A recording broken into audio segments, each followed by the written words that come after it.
San Vicente de Paúl. Presbítero. 1581 a 1660. Memoria obligatoria. 27 de septiembre. No soy más que un pobre paisano, repetía con frecuencia. Él, que vivía entre reyes y marqueses, tenía empeño en que nadie olvidase su origen. Realmente, su pueblo natal, Pouy, en las Landes Pirenaicas, no era más que una aldea del municipio de Dax, y su casa, la casa de un honrado labrador que se veía negro para dar pan a sus 6 hijos. Siendo niño, vio un hato de ovejas, sufriendo los soles y las escarchas, hasta que, viendo su padre que era inteligente y aplicado, le envió a estudiar a un convento franciscano de las cercanías. Estudia bien, hijo mío, le decía el labriego, porque me cuestas la enorme suma de 60 francos al año. Pero Vicente fue un hombre de suerte en la vida, mejor dicho, había en él una bondad tal, que su trato subyugaba. Hombres y mujeres, humildes y poderosos caerán rendidos por aquel hechizo incomparable. La primera víctima fue un caballero de la tierra, que se le lleva a su casa como preceptor de sus hijos y le paga la carrera. Siguen los estudios en Dax, en Zaragoza y en Toulouse, y, tras ellos, la ordenación sacerdotal, a los 19 años. La suerte sigue favoreciéndole, recibe una buena colocación, hereda de una rica señora, y se dirige a Marsella en viaje de negocios. A la vuelta, aquel episodio novelesco que él nos cuenta en una carta memorable. Va de Marsella a Narbona por mar, en el trayecto el navío es asaltado por 3 bergantines turcos, y, después de un combate en el que quedan heridos casi todos los pasajeros, tiene que rendirse. Los piratas se dirigen a Berbería y venden sus cautivos en la ciudad de Túnez. Dejemos que el mismo Vicente nos relate esta última aventura de las 1001 noches, habiéndonos hecho dar 5 o 6 vueltas por la ciudad con la cadena al cuello, nos volvieron al barco a fin de que los compradores apreciaran quién podía comer y quién no, y se certificasen de que nuestras heridas no eran de gravedad. Hecho esto, nos trasladaron a la plaza, y no tardaron en llegar los compradores a examinarnos del mismo modo que se hace con un caballo, obligándonos a abrir la boca para ver nuestros dientes, palpando nuestras costillas, sondando nuestras llagas y obligándonos a andar, trotar y correr, levantar cargas, luchar, para enterarse de las fuerzas de cada uno, y haciendo otras 1000 brutalidades. Vicente pasó a manos de un pescador, el cual le encarga diversas tareas propias de su oficio. Pero viendo que su esclavo se mareaba en cuanto subía a la barca, el pescador se lo vendió a un médico muy viejo, que venía buscando hacía más de 50 años la piedra filosofal y transmutaba los metales. Mezclaba oro y plata en iguales cantidades, añadía una capa de polvo, hacía arder la mezcla en el crisol, y a las 24 horas la plata estaba convertida en oro. Solidificaba el azogue, lo convertía en plata, y entregaba el producto a los pobres. La ocupación de Vicente era ayudarle en estas operaciones y mantener el fuego en una docena de hornillos. Este buen viejo quedó pronto ganado por la simpatía del esclavo. Amábame él grandemente y sentía mucho gusto en discurrir conmigo sobre alquimia, y más sobre religión, haciendo grandes esfuerzos por atraerme a la suya, y prometiéndome toda suerte de saber y de riquezas. Más que por la alquimia, el esclavo se interesaba por los métodos medicinales de su amo, y, gracias a ello, llegó a enterarse de muchas cosas desconocidas en las universidades europeas. Desgraciadamente, al año murió aquel ingenuo alquimista, y entonces Vicente cayó en manos de un renegado de Niza, que le llevó a unas posesiones que tenía lejos de la playa. Aquí interviene nuevamente el atractivo de aquel hombre extraordinario para cambiar el derrotero de su vida. Entre las mujeres de este renegado, dice él mismo, había una que, como griega y cristiana, tenía un espíritu ingenioso y me estimaba mucho, pero más me quería otra de origen turco, que sirvió de instrumento a la infinita misericordia de Dios para sacar a su marido de la apostasía y librarme a mí de la esclavitud. Deseosa de saber nuestra manera de vivir en Francia, venía a verme todos los días al campo donde yo cavaba, y, después de algunas visitas, me mandó cantar algunas alabanzas a mi Dios. El recuerdo del quo modo cantabimus in terra aliena de los hijos de Israel cautivos en Babilonia, me hizo entonar con lágrimas en los ojos del Salmo Superflumina y después la Salve y otras cosas, que la produjeron tanto consuelo como admiración. Por la tarde le dijo a su marido que había hecho mal en dejar una religión tan excelente, asegurando que no esperaba gozar en el paraíso un placer tan grande como el que había sentido oyéndome alabar a mi Dios. Al día siguiente me dijo el amo que rogase a mi Dios para que nos ofreciese una ocasión propicia de refugiarnos en Francia. La ocasión se ofreció a los 10 meses. El esquife que llevaba a los fugitivos les dejó en aguas muertas. En Aviñón, el apóstata fue recibido en la iglesia por un monseñor llamado Pedro Montorio, que, seducido por la conversación de Vicente, se le llevó consigo a Roma. Monseñor Montorio admiraba, sobre todo, los relatos de su estancia con el sabio musulmán. Poco después, estando ya en Roma, escribía Vicente a su casa: vivo a la sombra de Monseñor Montorio, que me dispensa el honor de apreciarme y de desear mi encumbramiento por haberle enseñado cosas bellas y curiosas que aprendí durante la cautividad, como el espejo de Arquímedes, un resorte artificial para hacer hablar a una calavera, y otras 1000 curiosidades, de las cuales este señor está tan celoso que no me permite acercarme a nadie, por temor de que las divulgue, privándole a él de la exclusiva de mostrarlas, como lo hace, en ocasiones, al Papa y a los cardenales. No tardó, sin embargo, en apreciarse en la curia pontificia el valor del clérigo aquitano, pues, buscando un hombre de confianza para llevar un despacho a Enrique IV, fijaron su atención en él. Con este motivo, llegó Vicente a París en los primeros meses de 1609. Desde este momento terminan las peripecias puramente humanas de aquella vida generosa para ceder el paso a los heroísmos de su caridad. Por lo general, los siervos de Dios, aunque muchos agiógrafos a la antigua quieran hacernos creer lo contrario, no son como esos santos de los vitrales, nimbados con la aureola desde el primer momento. Vicente era un hombre de carne y hueso que evolucionaba sin cesar. Al principio se ocupa, con ansiedad, de hacienda y de negocios. Era, según su propia expresión, un hombre de pequeña periferia. Los 2 años de cautiverio empiezan a acercarle a Dios, y al llegar a la corte se realiza una de sus etapas más importantes hacia la santidad. Por lo demás, no era una naturaleza refractaria a la iniciación mística. Espíritu positivo, con la clarividencia práctica del labriego, sabía a qué atenerse con respecto a las ilusiones terrenas. El dejo, a la vez afectuoso y burlón, de su mirada, delataba al hombre que no había aguardado a la vejez para conocer la nada de las cosas. Tenía unos ojos que no se detenían en la superficie de las cosas, y sus años de vida errante le habían dado ocasión de ver mucho y de meditar más. Se reía de sí mismo, y miraba a los demás con una indulgente ironía. Ni las manipulaciones del alquimista mahometano, ni la pompa de los cardenales, ni el brillo de la corte le deslumbraron un solo momento. Estaba preparado para despreciar las sombras y las imágenes cuando cae súbitamente en aquel centro de anhelos místicos que era París en los albores del siglo XVII. Hombres y mujeres, detrás de las rejas de los conventos y entre el esplendor de los palacios, las gentes se lanzaban con impaciencia a la conquista de las realidades espirituales. Los místicos parisienses fueron los maestros de Vicente, como lo habían sido de Francisco de Sales. Vicente era un hombre extraordinariamente dotado para la mímica. Cuando hablaba ponía delante de los ojos las cosas a que se refería en su conversación, y esta misma facilidad parece haber tenido para revestirse de las maneras, la doctrina, los métodos y las disposiciones interiores de aquellos modelos del espíritu.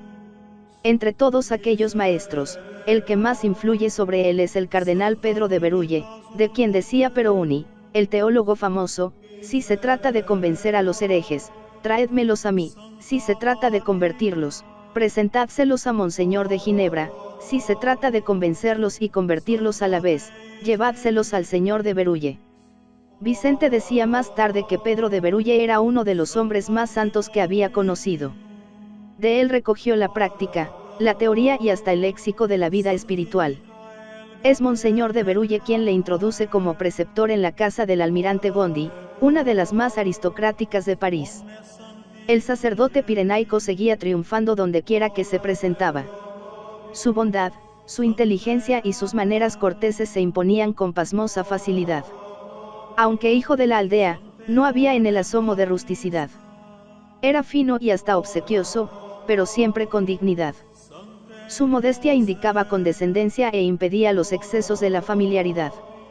El primero de sus biógrafos dice de él: aunque su continente inspiraba respeto, este respeto, en vez de encoger los corazones, los abría, y era difícil encontrar otro que despertase más confianza para decir los mayores secretos y manifestar las heridas más vergonzosas del corazón. Se ha dicho que era feo, pero no pensaban así sus contemporáneos. Ciertamente, no tuvo siempre la lozanía de los 20 años. Era, sin embargo, bien proporcionado, aunque de estatura media, su cabeza, poco carnosa, gruesa y en justa proporción con el resto del cuerpo, la frente, amplia y majestuosa, el rostro, ni muy lleno ni muy demacrado, la mirada, dulce y penetrante, su parte, grave, y su gravedad, benigna. Solo su nariz parecía vulgar, pero, en cambio, su boca era fina, suprema señal de distinción. Pero lo que, sobre todo, arrastraba en él, era la influencia de su corazón, su virtud, su santidad, su bondad inagotable. ¡Qué bueno debe ser Dios!, exclamaba Bossuet, cuando ha hecho tan bueno a Vicente de Paúl.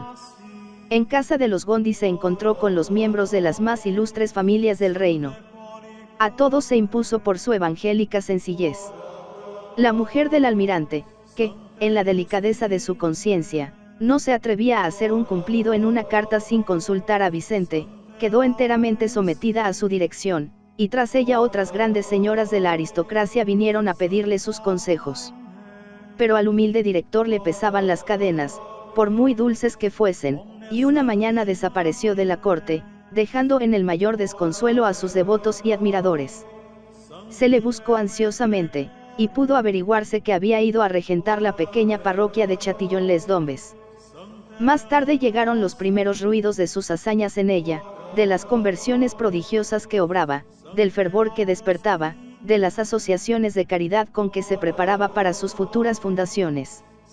En París no podían acostumbrarse a su ausencia.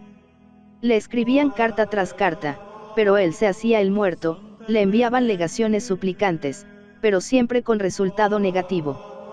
Fue preciso que interviniesen las más altas autoridades de la Iglesia para vencer su repugnancia. La despedida de Chatillon fue emocionante. Las gentes decían entre sollozos: todo lo hemos perdido, perdemos a nuestro padre. Antes de salir distribuyó a los pobres sus muebles, sus vestidos y sus cortas provisiones. Los ricos le compraban los menores recuerdos, y hubo una lucha entre dos grandes propietarios por quedarse con su sombrero viejo. Vicente de Paúl vuelve a entrar en París por las fiestas de Navidad de 1617. Inmediatamente comienza la serie prodigiosa de sus empresas benéficas. Organiza primero cofradías de caridad, a semejanza de lo que había hecho en su parroquia. Dirige luego su atención a mejorar la existencia de los galeotes. Su permanencia en casa del almirante le había permitido observar la miseria de estos pobres condenados a galeras. Habíales visto remando en la nave, sujetos con cadenas a los bancos, y atados de dos en dos a una bala de cañón, con las espaldas desnudas y el gorro mugriento en la cabeza, sufriendo los azotes del cómitre, sin poder exhalar un sollozo, arrostrando las lluvias y los huracanes, sin tener dónde guarecerse, recibiendo, en caso de lucha, el fuego de los mosquetes, sin poder levantar la mano para defenderse, amarrados al barco irremisiblemente, sudando y jadeando, lo mismo en la salud que en la enfermedad, sin otra esperanza que la de morir para ser arrojados al mar. Vicente quiso conocer todos los horrores de aquella existencia, reemplazando a un pobre remero, exhausto de fuerzas, sentándose en su banco y llevando el peso de sus cadenas. Después se esforzó por cambiar la legislación, recorrió las galeras y las cárceles donde estaban aquellos desventurados, y consiguió para ellos un trato más benigno, un cuidado mayor de su salud espiritual y temporal. Su estancia en las posesiones de los Gondi le hace ver también la necesidad urgente que tienen las gentes de campo de instrucción religiosa, y en 1625 empieza a organizar la congregación de los sacerdotes de la misión. Echa luego de ver que urge la reforma del clero, y establece sus seminarios, propaga la práctica de los ejercicios para los ordenandos, y él mismo los dirige durante 15 días en su casa de San Lázaro, y como miembro del Consejo de Conciencia que rodea a la regente Ana de Austria, se esfuerza por llevar aquel anhelo de renovación a la esfera de las altas dignidades eclesiásticas. No hay consideración humana que pueda torcer su voluntad, No hay influencia capaz de sobornarle. Una duquesa se había empeñado en hacer a un hijo suyo obispo de Poitiers, y la reina, engañada, mandó a los consejeros que informasen. Con su sotana remendada, con sus toscos zapatos, con su sombrero raído y su tosco ceñidor de lana, como solía ir siempre, Vicente se presentó en palacio llevando en la mano un pliego enrollado. «Ah», dijo la reina, «me traéis a firmar el nombramiento del obispo de Poitiers». Y, cogiendo el papel, que estaba en blanco, añadió, «pero, ¿qué es esto?». «Señora», respondió Vicente, «si vuestra majestad está resuelta a esa elección, yo os ruego que no me hagáis tomar parte en ella». Después le contó las noticias que tenía de la conducta del candidato, y no le fue difícil convencerla de que el nombramiento hubiera sido un disparate. «Muy bien», terminó la reina, «retiro mi palabra, pero os ruego que vayáis vos mismo a hablar con la duquesa». La comisión era difícil, y, como se podía esperar, la entrevista fue violenta. Vicente exponía sencillamente los hechos, cuando aquella duquesa, iracunda, alzándose súbitamente de su asiento, le llenó de insultos, cogió su silla y se la tiró a la cabeza, dejándole tendido en el suelo.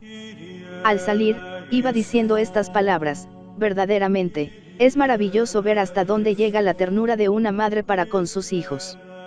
Esta fue toda su venganza. Pero los pobres siguen siendo siempre el objeto de su principal solicitud. Primero reúne a todas aquellas grandes damas con quienes él se rozaba a diario, y las aplica al servicio de los desamparados, después alista en aquella cruzada a los hombres, y establece la Asociación de los Caballeros de la Caridad. Hay que remediar el hambre, recoger los niños expósitos, buscar trabajo para los que pueden trabajar, recoger a los ancianos, aliviar a los enfermos y asegurar el porvenir de los miles y miles de golfillos y desocupados que vagaban por las calles de la capital. Para cada necesidad tiene Vicente de Paúl un remedio, un organismo, una asociación. Es un maestro en el arte de unir a los corazones para llevarlos a un mismo fin. De pronto, concibe una idea arriesgada y sublime: crear la prensa en beneficio de la caridad. Sus misioneros, derramados ya por las provincias del reino, le envían cartas conmovedoras y descripciones horripilantes del dolor y la miseria. Nada más a propósito, piensa él, para mover las almas a la piedad, y manda aquellas informaciones para distribuirlas a las puertas de las iglesias. La publicación se hace periódica, y el público la lee con tal avidez, que, como dice el santo, hubo necesidad de dar de nuevo a la prensa las primeras hojas para satisfacer los deseos de algunos, muy interesados en seguir el desarrollo de esta obra, una de las más considerables de nuestros días. Como complemento de la Hermandad de las Damas de la Caridad, empiezan a aparecer desde 1633 las Hijas de la Caridad. El encuentro de San Vicente con la señorita Legras, con la abnegada, inteligente e infatigable Luisa de Merillac, da a esta nueva institución una importancia en que el fundador no había pensado al principio. No hay servicio humilde en favor de los pobres al cual no debe plegarse la hija o la hermana de la caridad. Debe consolar a los afligidos, velar a la cabecera del enfermo, ayudar a los ancianos, remediar la necesidad de los pobres, buscarles en plena calle, en la penumbra de la guardilla, en la choza, en el hospital y en el campamento. De ordinario, son mujeres salidas del pueblo y libres de las repugnancias que Vicente había encontrado en el seno de la aristocracia. «No olvidéis, hermanas mías», les decía, «que la mayor parte de vosotras sois unas jóvenes pobres y de humilde cuna, como yo, que en mi infancia estuve guardando un rebaño». Y añadía, trazando los caracteres distintivos de la nueva asociación: «Las Hijas de la Caridad tendrán por monasterio las casas de los enfermos, por celda un cuarto de alquiler, por capilla la iglesia de la parroquia, por clausura la obediencia, por rejas el temor de Dios y por velo la santa modestia».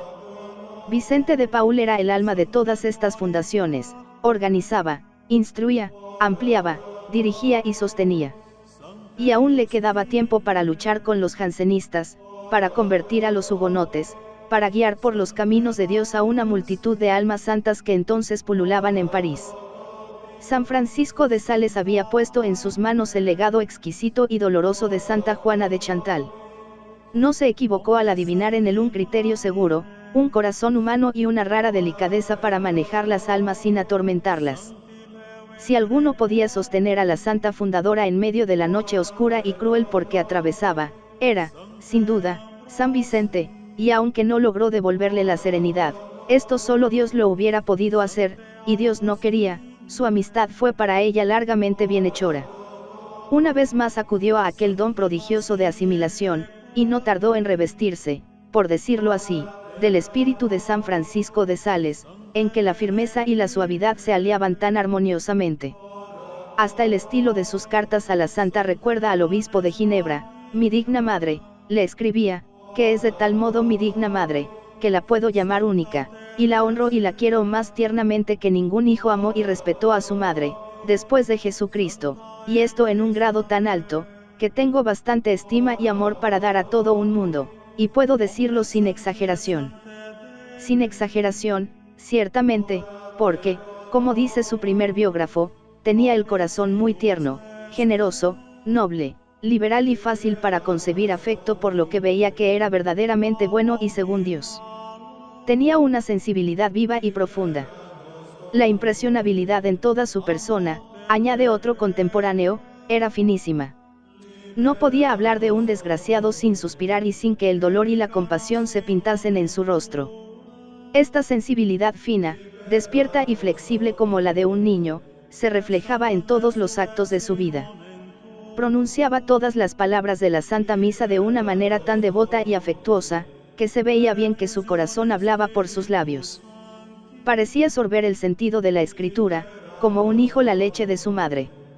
El tono de su voz era siempre medio y agradable, su aire, libre y devoto. Había muy particularmente en él dos cosas, que se encuentran rara vez en una misma persona: una profunda humildad y un porte grave y majestuoso. Los jansenistas le despreciaron como hombre de poca cultura y de escasa inteligencia, y, sin embargo, se pudo decir de él, que tenía un espíritu grande, firme, circunspecto, capaz de grandes cosas y difícil de sorprender. No le atraía la especulación, mas por lo que hace a las cuestiones prácticas, puede considerársele como un genio. Hubiera podido ser el más grande de los políticos. Nada se escapaba a su admirable penetración. Una mirada le era suficiente para abarcar el pro y el contra de una cuestión, y ver todos los obstáculos y facilidades de un proyecto. Era lento para decidirse, por naturaleza y por virtud, pues según su propia expresión, no quería adelantarse a la providencia divina, pero una vez que se decidía, iba seguro de que nada imprevisto torcería el curso de la realización de la obra. De hecho, jamás tuvo que cejar en ninguna empresa, jamás tuvo que decir que se había equivocado, aunque esto hubiera sido agradable a su humildad. De aquí provenía el arrojo con que acometía sus empresas. Se le creía tímido, y de repente, daba muestras de una audacia que para muchos era temeridad.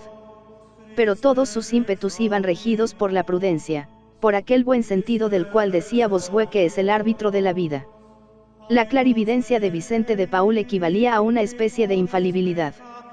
Todas estas cualidades se juntaban para formar la rica psicología, el genio organizador, la naturaleza espléndida de aquel hombre, que puede ser considerado como uno de los grandes bienhechores de la humanidad. Aún como escritor, Vicente de Paúl ocupa un puesto importante en el campo de la literatura eclesiástica. Más que un jefe de escuela, es un discípulo de Berulle y de San Francisco de Sales, pero hay muchas joyas de pensamiento y de lenguaje en la serie de volúmenes donde se encuentran sus cartas, estatutos, memorias y conferencias a las hijas de la caridad y a los padres de la misión. Se ha dicho que todo allí revela al hombre de Estado capaz de regir un imperio. No hay riqueza de imaginación ni elegancia de estilo. Sería inútil pedirle la gracia amable y risueña del obispo de Ginebra, o el tono majestuoso de Bossuet, o la delicadeza quebradiza y sutil de Fenelón, pero, en cambio, no hay página en que no resplandezca la gravedad, la caridad, la firmeza, el profundo conocimiento de los hombres, la ciencia de los negocios, la precisión y el lado práctico de las cosas. No hay página que no nos descubra al hombre de acción, al amigo de los pobres, al apóstol, al organizador de la caridad, al santo.